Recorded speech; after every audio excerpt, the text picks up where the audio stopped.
नवम एवं दसम के भैया ध्यान दें, क्योंकि कोविड-19 के कारण आपका कोर्स पूरा करना संभव नहीं है। इसलिए राज्य सरकार, उत्तर प्रदेश राज्य सरकार ने आपका कोर्स 30% कम कर दिया है। ठीक, अब रही बात कौन कौन से पाठ या कौन कौन सा टॉपिक हटा दिया गया है कोर्स से। ये नवम में भी हटाया गया है और दसम में भी हटाया गया है। ठीक है, तो जो अब आगे आप पढ़ोगे, क्योंकि नवम में हम पढ़ा रहे थे युगलित ज्यामिति का परिचय और दसम में पढ़ा रहे थे समांतर श्रेणी। ये दोनों पाठ हटा दिए गए हैं, नवम में भी और दसम में भी। अब आपको जो आगे पढ़ना है नवम और दसम दोनों के लिए है। नवम में रेखाएं, नवम के लिए रेखाएं एवं कोण, त्रिभुज एवं कोण, त्रिभुज की सर्वांग समता। दसम में जो पाठ है वो त्रिभुज पढ़ना है आपको। ठीक है, नवम में जो पाठ है वो रेखाएं एवं कोण, त्रिभुज। कक्षा नवम में रेखाएं एवं कोण, त्रिभुज एवं कोण, त्रिभुज की सर्वांग समता। अब नया पाठ आपको ये पढ़ना है। दसम में त्रिभुज पाठ पढ़ना है। ठीक है, दसम वालों के लिए त्रिभुज केवल है और नवम वालों के लिए रेखाएं एवं कोण, त्रिभुज एवं कोण, त्रिभुज की सर्वांग समता। ठीक है, ये पाठ पढ़ने हैं। दोनों को मिला करके जो अब हम पढ़ाने जा रहे हैं, दोनों लोगों को पढ़ना। ठीक है, नवम और दसम दोनों के लिए उपयोगी है। दसम के लिए विशेषकर उपयोगी है और नवम में भी उपयोगी है। ठीक है, अब रही बात कि कोर्स क्या हटा दिया गया है, ये आपको जानकारी होना चाहिए कि कोर्स में कौन कौन से टॉपिक हट गए हैं। ठीक है, अब रही बात पढ़ना क्या है। बात तो कुल मिलाकर के हम आपको बेस बताने जा रहे हैं, आधार है ना। आपको नवम कक्षाओं के लिए नया पाठ पढ़ना है, दसम कक्षाओं के लिए अब नया पाठ पढ़ना है। तो दोनों का बेस एक ही है, अर्थात दोनों का आधार एक ही है। ये आपको पढ़ना पड़ेगा, नवम और दसम दोनों के लिए है। अच्छा, देखिए क्या पढ़ना पड़ेगा। आपने ये पढ़ा है पिछली कक्षाओं में, अष्टम में या नवम में। ठीक है, ये पढ़ा होगा आपने कि जैसे हम आपसे पूछेंगे बताओ अच्छा ये आप क्या बनाया हमने। ठीक है, तो आप कहोगे क्योंकि 3 भुजाओं से घिरी हुई आकृतियां हैं ये, तो इन दोनों का नाम क्या है, त्रिभुज है। क्या नाम है, त्रिभुज, ट्रायंगल। ठीक है, अब त्रिभुज में देखो हमने ए बी सी 3 शीर्ष लिख दिया, ए बी सी, और ये लिख दिया इधर पी क्यू आर, है ना। इस त्रिभुज का नाम ए बी सी है, इस त्रिभुज का नाम पी क्यू आर है। ध्यान सब लोग समझिएगा, नवम दसम दोनों भैया हैं, है ना, दोनों भैयाओं को समझना है ये। ठीक है, तो त्रिभुज में कितनी भुजाएं होती हैं, तो आप जानते हैं कि एक भुजा ए बी है ना, दूसरी भुजा क्या है, बी सी है, तीसरी भुजा क्या है, सी ए है। ठीक है, ये क्या है, आपकी भुजाएं हैं, ये सबको पता है। ठीक है, नहीं पता तो जानिए, ये भी आपका त्रिभुज है। इस त्रिभुज में भी 3 भुजाएं हैं, नाम क्या है, पी क्यू और क्यू आर। तीसरी भुजा क्या है, आर पी। ठीक है, तो कुल मिलाकर के इसमें भी 3 भुजाएं हैं, इसमें भी 3 भुजाएं हैं। भुजाओं को हमने लिख दिया। अब आपसे कहा जाए कि इस त्रिभुज में कितने कोण हैं, तो आप कहोगे 3 कोण हैं। इस कोण का क्या नाम है, तो आप कहोगे कोण ए। इसी को हम क्या पढ़ सकते हैं, कोण बी ए सी, है ना, या कोण बी ए सी। और इस दूसरा क्या पढ़ सकते हैं, सी ए बी। ठीक है, या कोण सी ए बी। ठीक, तो आप देख रहे हो कि कोण ए को हमने 3 प्रकार से पढ़ना बताया। इसी प्रकार कोण बी को, इसी प्रकार कोण सी को, इसी प्रकार कोण पी को, इसी प्रकार कोण क्यू को, इसी प्रकार कोण आर को। ठीक, तो इस त्रिभुज में भी 3 कोण है, इस त्रिभुज में भी 3 कोण है। तो इस त्रिभुज में कितने शीर्ष हैं, तो कहेंगे आप शीर्ष ए, है ना, शीर्ष बी और शीर्ष सी। ठीक, तो 3 कोण, 3 भुजाएं, 3 शीर्ष त्रिभुज में होते हैं। ठीक, अब रही बात कि सर्वांगसम एक शब्द है। कौन शब्द है? सर्वांगसम। तो सभी भैयाओं को सर्वांगसम की जानकारी होना चाहिए, ठीक है। अब देखिए हम कैसे जानकारी दे रहे हैं। यदि हम आपसे कहें कि अच्छा इस त्रिभुज को उठा करके इस त्रिभुज के ऊपर रख दीजिए, ठीक है, इस त्रिभुज को उठाकर इसके ऊपर रख दीजिए या इस त्रिभुज को उठाकर इसके ऊपर रख दीजिए। अगर ये दोनों त्रिभुज एक दूसरे को ढक लेते हैं, अगर ये दोनों त्रिभुज एक दूसरे को क्या कर देते हैं? ढक लेते हैं, ठीक है, तो हम कहेंगे कि ये दोनों त्रिभुज क्या हैं? सर्वांगसम हैं। अगर ये दोनों त्रिभुज एक दूसरे को ढक लेते हैं तो क्या कहा जाएगा? कि दोनों त्रिभुज क्या हैं? सर्वांगसम हैं। तो इसका मतलब क्या है? ये दोनों त्रिभुज समान आकार के हैं और समान आमाप के हैं, ठीक है, समान आकार के हैं और समान आमाप के हैं, अर्थात सेम शेप और सेम साइज। शेप और साइज दोनों का क्या है? समान है। अब क्यों समान है शेप और साइज? क्योंकि एक दूसरे के ऊपर रखने पर ये दोनों एक दूसरे को क्या कर लेते हैं? ढक लेते हैं, ठीक है। इसीलिए इन त्रिभुजों को सर्वांगसम त्रिभुज कहा जाता है। अब आप बताइए सर्वांगसम त्रिभुज बात समझ गए कि नहीं समझ गए? क्या शब्द है? सर्वांग सम, ठीक है, त्रिभुज। बहुत ध्यान समझिएगा, ये हम बेस है बता रहे हैं, आधार। अगर ये आपको नहीं आता है तो आप सवाल न नवम वाले नवम का लगा पाएंगे न दसम वाले दसम का लगा पाएंगे, है ना। आपको बहुत सवाल मिलेंगे, ठीक है, यही हमको आगे पढ़ाना है। तो इसलिए हम पहले बेस पक्का कर दे रहे हैं, इसके बाद आपको प्रश्नावली या सवाल बताए जाएंगे। तो सर्वांगसम की बात आपने समझ लिया ना। सर्वांगसम त्रिभुज किसे कहते हैं? तो अब इसको परिभाषित करने के लिए आप तरह तरह से बता सकते हैं कि माना कि हमारे पास दो त्रिभुज हैं, है ना, और यदि हम दोनों त्रिभुजों को एक दूसरे के ऊपर रख देते हैं, अगर दोनों त्रिभुज एक दूसरे को ढक लेते हैं तो ऐसे त्रिभुजों को सर्वांगसम त्रिभुज कहा जाता है। इसका मतलब ये त्रिभुज क्या हैं? समान आकार के हैं और समान आमाप के हैं, अर्थात शेप एंड साइज इक्वल है दोनों का। शेप एंड साइज दोनों का क्या है? इक्वल, ठीक है। शेप अर्थात ये, साइज SIZE, दोनों क्या हैं आपके? इक्वल।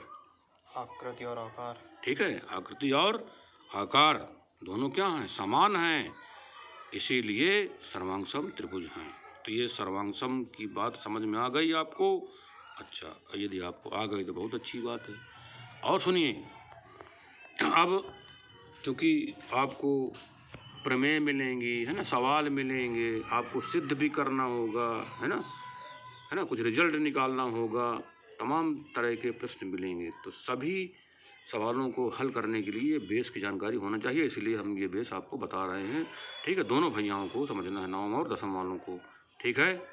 तो कुल मिलाकर के देखो हम कुछ बात लिख दे रहे हैं। सर्वांगसम, सर्वांगसम होने के लिए, है ना, संगत कोण एवं भुजाएं, ठीक है, समान होनी चाहिए, ठीक है। सर्वांगसम के लिए ये शर्तें हैं कि संगत कोण एवं भुजाएं समान होनी चाहिए। मतलब इसका क्या हुआ? मतलब इसका ये हुआ, देखिए, जैसे ये हमने त्रिभुज बनाया, कितने त्रिभुज बने? दो। एक का नाम ABC लिख दिया और एक का नाम लिख दिया PQR लिख दिया। अब अगर हम आपसे कहते हैं कि कोण B कोण Q के बराबर है, देख रहे हो ना आप, कोण B कोण Q के बराबर है और ये वाली भुजा इस भुजा के बराबर है, अर्थात AB भुजा किसके बराबर है? PQ के बराबर है, और BC भुजा किसके बराबर है? QR के बराबर है।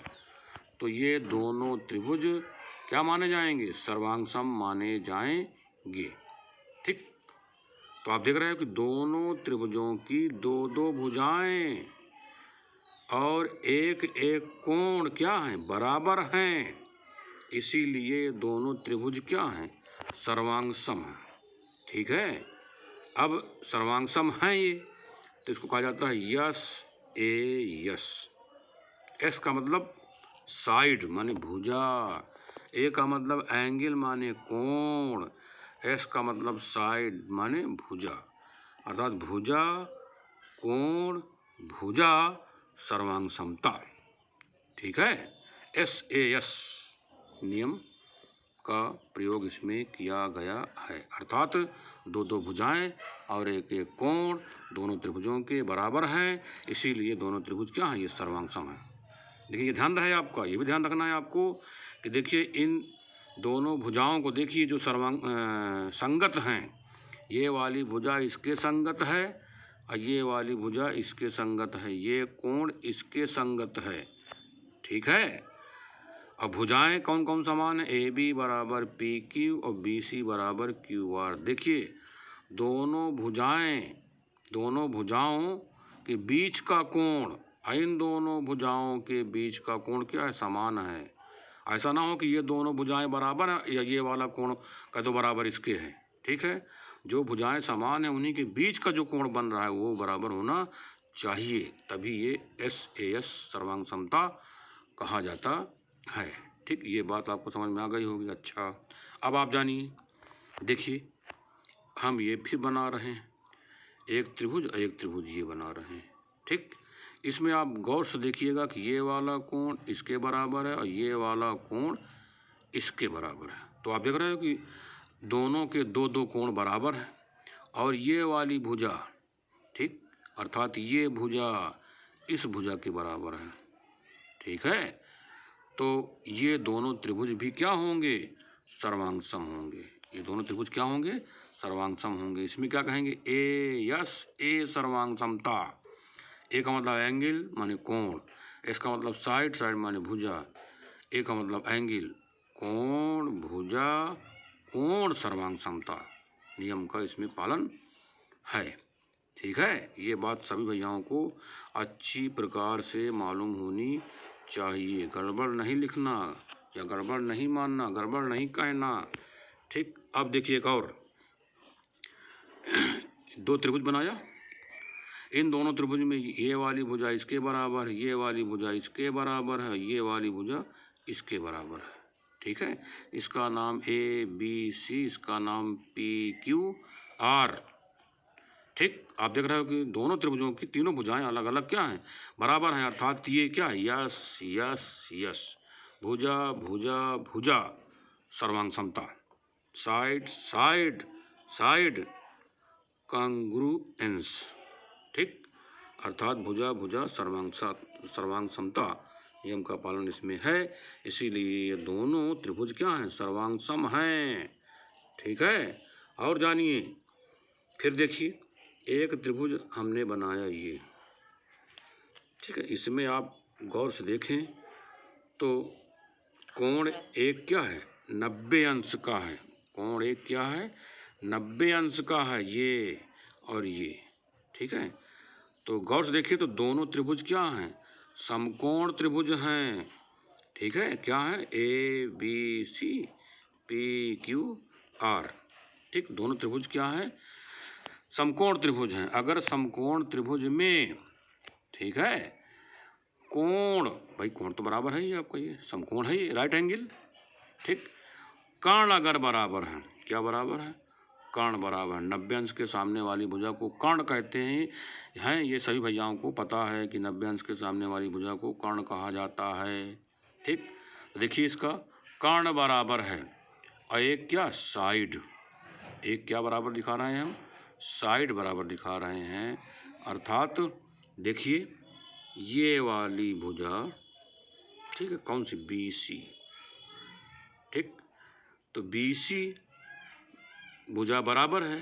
अगर हम कह दें चलिए ये वाली भुजा बराबर है, तो गौर से देखिए आप कि इस त्रिभुज का कर्ण इस त्रिभुज के कर्ण के बराबर है।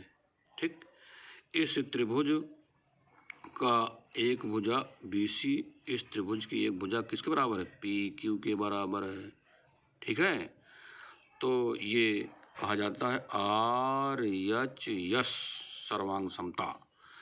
R का मतलब राइट एंगल, H का मतलब हाइपोटेनस हाइपोटेनियस। या हाइपोटेनियस जैसे पढ़िए आप, है ना। R का मतलब राइट एंगल समकोण त्रिभुज, H का मतलब क्या है आपका? हाइपोटेनियस अर्थात कर्ण, S का मतलब साइड। RHS सर्वांग समता। अगर ऐसी स्थिति है तो ये दोनों त्रिभुज भी क्या हैं? सर्वांग सम हैं। क्या है ये? सर्वांग सम है। ठीक, ये बात समझ में आ गई। अब आप देखिए फिर से, एक त्रिभुज हम ये बना रहे हैं, एक त्रिभुज ये बना रहे हैं, इसका नाम PQR लिख दे रहे हैं, इसका नाम ABC लिख दे रहे हैं। नाम चाहे जो लिख दीजिए, नाम कोई मतलब नहीं है। ठीक है, अब इसका कोण इसके कोण के बराबर है। ठीक, और इसका कोण इसके कोण के बराबर है। ठीक, इसका मतलब दोनों त्रिभुज के दो दो कोण बराबर हैं, अर्थात एंगल B, कोण Q कोण B के बराबर है, कोण P कोण A के बराबर है। ठीक है, अब एक भुजा, क्या कहेंगे? एक भुजा अर्थात देखिए ये वाली इसके बराबर है। ठीक है, लेकिन ये भी ध्यान रखना, आप देख रहे हो कि कोण P और कोण A बराबर है। देख रहे हो ना, कोण P और कोण A बराबर है, तो P के सामने वाली भुजा अर्थात जो कोण बराबर हैं उन्हीं के सामने वाली भुजाएं क्या हैं? बराबर हैं। अगर ऐसी स्थिति है तो इसको कहा जाता है AAS सर्वांग समता। AAS सर्वांग समता, सर्वांग समता, अच्छा, अर्थात एंगल साइड। अगर ऐसी स्थिति है तब भी दोनों त्रिभुज सर्वांगसम होते हैं। अब आप भैया बताइए, सर्वांगसम त्रिभुज की हमने कई दशाएं बता दिया, 1 2 3 4 5, सभी भैया ध्यान रखेंगे। अब रही बात, इसमें देखिए SAS लिखा है, SAS सर्वांग समता है। अगर ऐसी स्थिति है, ठीक, तो दोनों त्रिभुज क्या हैं? सर्वांगसम हैं। तो अब लिखेंगे कैसे? देखिए ABC, क्या लिखेंगे? त्रिभुज ABC, है ना। यहाँ क्या लिखेंगे? त्रिभुज PQR, त्रिभुज PQR, दोनों क्या हैं? सर्वांगसम हैं, तो बराबर लगाओगे और एक यहाँ पर ऐसे खींच दिया जाता है, तो कहे का निशान है, ये सर्वांगसम का निशान है। इसी को कुछ लोग ऐसे भी लिख देते हैं, ABC सर्वांगसम त्रिभुज। देखिए दोनों तरफ तीर है, त्रिभुज PQR। यहाँ ये ध्यान रखना है, ठीक, क्योंकि ये वाला कोण B इस कोण Q के बराबर है, तो B कहाँ लिखा है? बीच में, तो Q भी यहाँ क्या होना चाहिए? बीच में। ये शर्त है, ठीक है, अर्थात संगत का ध्यान रखना है। ऐसा ना हो कि यहाँ बीच में लिखा है, यहाँ लिख दो R बीच में, ठीक, ऐसा नहीं है। कोण B और कोण Q बराबर हैं, तो B और Q कहाँ होना चाहिए? दोनों के बीच में। त्रिभुज ABC त्रिभुज PQR है, तो B और Q कहाँ होना चाहिए? बीच में होना चाहिए। अच्छा, अब चूंकि A P के संगत है तो पहले हमने A लिखा है ना, त्रिभुज ABC लिखा है, ऐसे स्टार्ट किया है, तो ये वाला बिंदु अगर इसके संगत है, P के संगत है, तो इसको भी पहले लिखना पड़ेगा। इसीलिए A पहले लिखा है तो इसमें क्या लिखेंगे? P पहले लिखेंगे। शेष क्या रह जाता है? ये देखिए, ये वाली भुजा इसके बराबर है कि नहीं? तो ये इस वाली भुजा के सामने कौन सा कोण है? C है। इस वाली भुजा के सामने कौन सा कोण है? R है। तो जब ये वाली भुजा इसके बराबर है तो इसी के सामने वाला कोण C और इसमें कोण R क्या होंगे? संगत होंगे। इसीलिए C सबसे लास्ट में लिखा है, तो R भी सबसे अंत में लिखा जाएगा। तो यहाँ लिखने में ध्यान रखिएगा, लिखने में गलती नहीं होनी चाहिए। अब देखिए, जैसे हम आपको चौथे में समझा रहे हैं, ठीक, चौथे में हमने लिख दिया त्रिभुज ABC। चलिए, सर्वांगसम त्रिभुज, ठीक है, सर्वांगसम त्रिभुज क्या लिखेंगे? ये ध्यान रखना है, पहले त्रिभुज तो लिखा जाएगा। अब रही ए बात, ठीक। अब आप जरा देखिए बी क्या है, 90 है, और इसमें क्या है, क्यों 90 है, तो बी कहाँ लिखेंगे, बीच में लिखा है हमने, तो हम इधर क्या बीच में लिखेंगे, क्यों बीच में लिखेंगे, ठीक है, ये बीच में रहेगा। अब आप बताइए पहले हमने क्या लिखा, ए लिखा है, पहले ए लिखा है, तो ए के सामने वाली भुजा क्या है, बीसी है। ए के सामने वाली भुजा क्या है, कोण के सामने वाली भुजा क्या है, बीसी है। अब ये बीसी किसके बराबर है, पी क्यू के बराबर है। तो अब आप बताइए क्या लिखेंगे हम, एक ए, इधर तो ए लिखा पहले, तो पहले क्या लिखेंगे, आर लिखेंगे। पहले क्या लिखेंगे भाई, ये वाली भुजा इसके बराबर है, तो इसके सामने वाला कोण या शीर्ष ए है, तो इसके सामने वाला कोण या शीर्ष क्या है, आर है, ठीक है। तो अगर हमने ए पहले लिखा है तो दूसरे वाले त्रिभुज में आर पहले लिखेंगे, ये ध्यान रहे ये। अब सी देखिए, सी इसकी बात की गई है ना, अर्थात जिस कोण की चर्चा नहीं की गई है, तो इसमें किसकी चर्चा नहीं की गई, इसकी नहीं की गई है, तो सी क्यों, बोलिए भैया। कुल मिला करके आप देख रहे हैं हमने कोण बना दिया, अच्छा अच्छा अच्छा ठीक, ये गलत बता दिया हमने। तो कुल मिला करके आप देख रहे हो बी बीच में लिखा है, तो इधर क्यों बीच में लिखेंगे, ठीक। ये वाली भुजा के सामने कोण क्या है आपका, ए है, जो बराबर भुजा है, ए लिखेंगे, और इसके सामने वाला कोण क्या है, आर है, तो ए पहले लिखा है तो इसमें आर पहले लिखा जाएगा, ठीक लिखा हुआ है, ठीक है। अब कौन सा बच्चा इसमें से बचा, सी, और इसमें क्या बच्चा, पी, ठीक। तो इसमें क्या लिखेंगे, पी, और इसमें लिखा है सी, ठीक है। तो लिखने में गलती नहीं होनी चाहिए। अब जैसे इसमें देखिए पाँचवें में भैया आप देख रहे हो कि हमने ये लिख दिया, ऐसे लिख दिया, त्रिभुज क्यू आर है ना, पी, सर्वांगसम त्रिभुज, ठीक। क्या लिखेंगे आप, पहले हमने क्यू लिखा, देखो क्यू का मतलब ये वाला कोण किसके बराबर, इसके बराबर है, तो अगर हमने इसमें क्यू लिखा तो इसमें क्या लिखेंगे, बी लिखेंगे, ठीक। अब इसकी चर्चा किया है पी की, तो पी बराबर है किसके, ए के बराबर है, तो पी, ठीक, पी हमारा लास्ट में है लास्ट में, तो इसमें हमारा ए कहाँ होगा, लास्ट में होगा ये।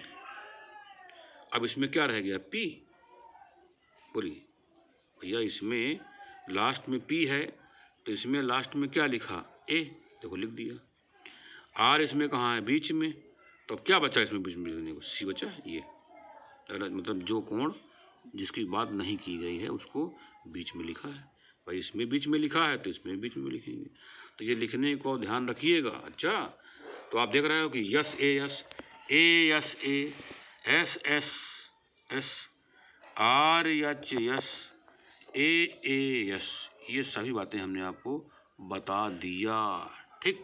और ध्यान दीजिए एक शब्द और है, अब वो क्या है देखिए, अगर ऐसी स्थिति हो, इसी में बता देते हैं, थोड़ी सी बात और है बस, ठीक है।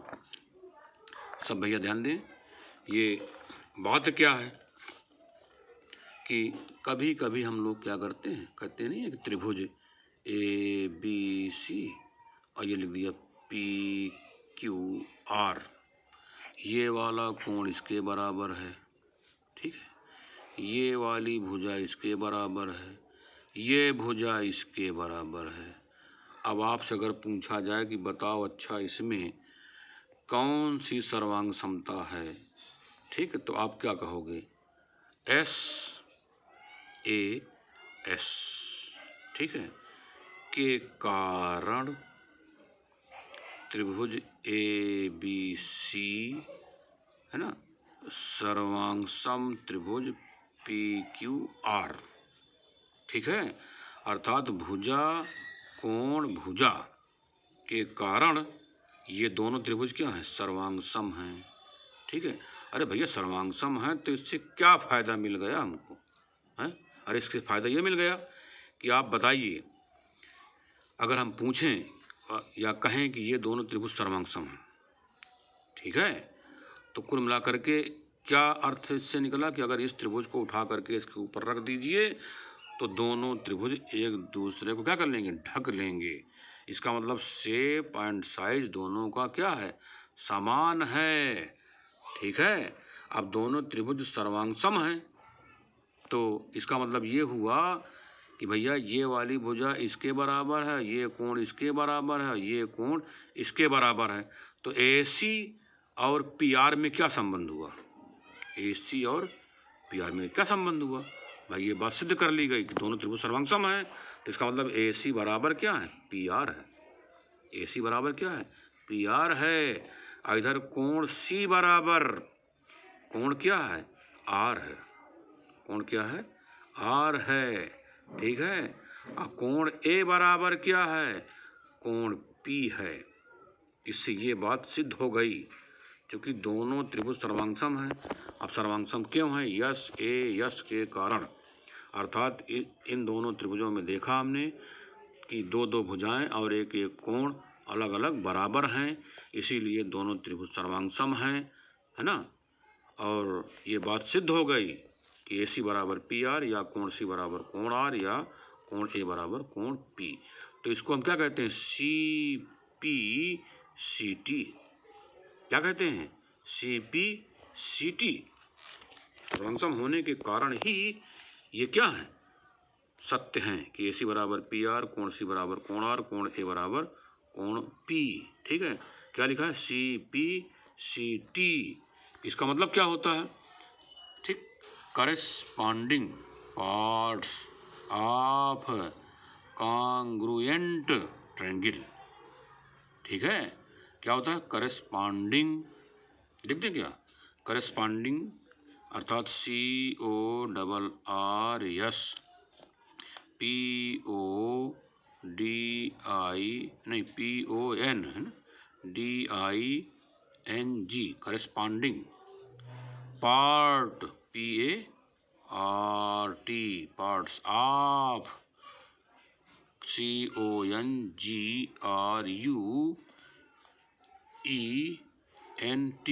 कॉन्ग्रुएंट ट्रायंगल,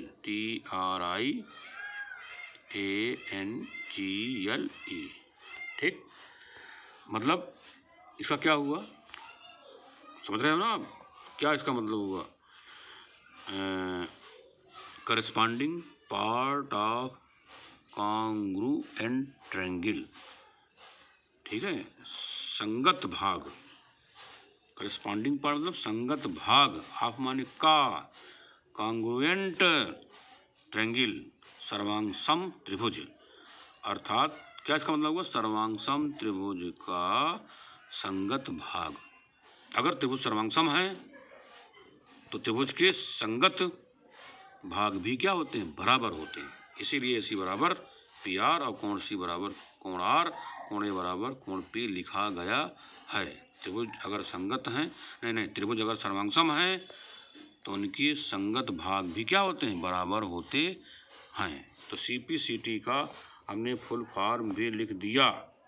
ठीक है, तो याद रहे भैया सभी नवम और दसम वालों को, ये बहुत ही इम्पोर्टेंट बात हमने बताई है। ये नवम वाले भैया भी इसको ध्यान से पढ़ लें।